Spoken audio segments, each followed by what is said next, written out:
मेहनत से, इतनी ताकत से डॉक्टर हीरालाल अलावा ने विधायक बनने के बाद लगातार सुप्रीम कोर्ट, हाई कोर्ट और सरकार में पैसा एक्ट लागू करवाने के लिए अपनी बात रखी। पैसा एक्ट भाजपा की सरकार ने 15 नवंबर को लागू किया, लेकिन आप लोग समझ सकते हैं कि सहरा शीतलझीरी पंचायत के लोगों ने ग्राम सभा करके और उस बांध के प्रस्ताव को निरस्त करने का निर्णय लिया। लिया कि नहीं लिया?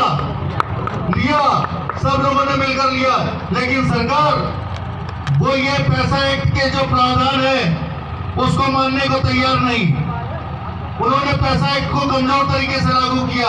आज ग्राम सभा के निर्णय को वो मानने को तैयार नहीं है। वो कहती है कि हमने पहले की ग्राम सभा में प्रस्ताव ले लिया है और बांध उसी जगह पर बनेगा। लेकिन हम ये कहना चाहते हैं, जब हमारे लिए पैसा एक्ट लागू किया, हमारे लिए सारे अधिकार लागू किए, तो आज की ग्राम सभा में वो पुराने प्रस्ताव को क्यों निरस्त नहीं किया जा रहा?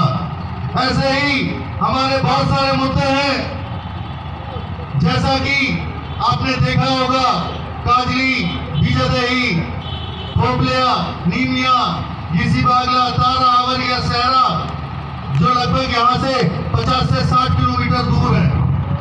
आज छोटी छोटी समस्याओं को लेकर तहसील कार्यालय के लिए हमारे लोगों को 50-60 किलोमीटर, 70 किलोमीटर दूर से यहाँ शाहपुर तहसील कार्यालय आना पड़ता है।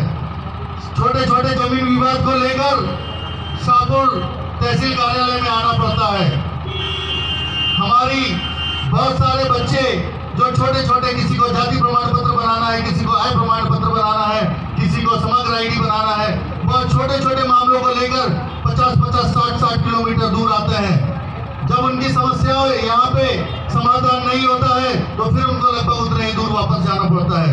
अपनी मजदूरी, जो दिन के दिहाड़ी कमाने वाले हमारे लोग 200-300 रुपए जो दिन का कमाते हैं, वो 50-60 किलोमीटर आते हैं, उनकी मजदूरी मारी जाती है, उनका पूरा दिन खराब होता है, बच्चों के स्कूलों का नागा होता है। ऐसे बहुत सारी समस्याएं हमारे लोगों को होती है। लेकिन सरकार का, शासन प्रशासन का, इस देश के असली मालिकों का इस देश की सरकारों को बिल्कुल भी ध्यान नहीं है। आज जितनी भी पार्टियां हमारे वोट लेकर सरकार बनाती है, लेकिन आदिवासियों की समस्याओं के लिए कोई भी आदमी आगे होके धरना प्रदर्शन आंदोलन नहीं करता, हमारी समस्याओं की बात नहीं करता।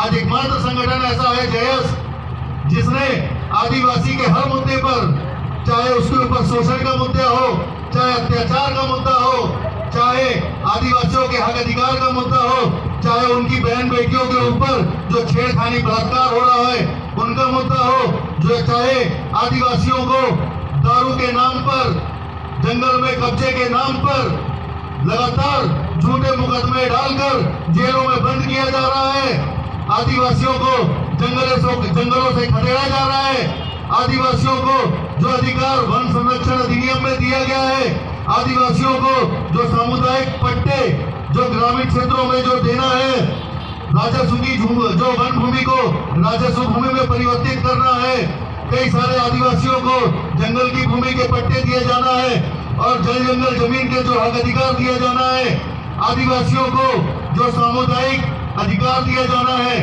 आदिवासियों को जो जमीन पे जो संसाधन है उसके जो अधिकार दिया जाना है, जो रेत और पत्थरों पे जो अधिकार दिया जाना है, मुरम पे जो अधिकार दिया जाना है और भी जो अधिकार दिया जाना है, इस देश की सरकार पिछले 75 सालों से आदिवासियों के हक और अधिकार धीरे धीरे करके छीनती चली आ रही है।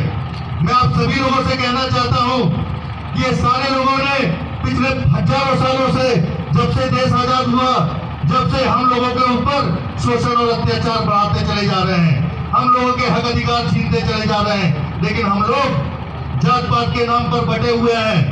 हम लोग अपने हक अधिकारों को छोड़कर दूसरी लड़ाई लड़ने पर व्यस्त है। हम लोग अपनी छोटी छोटी समस्याओं के लिए व्यस्त है।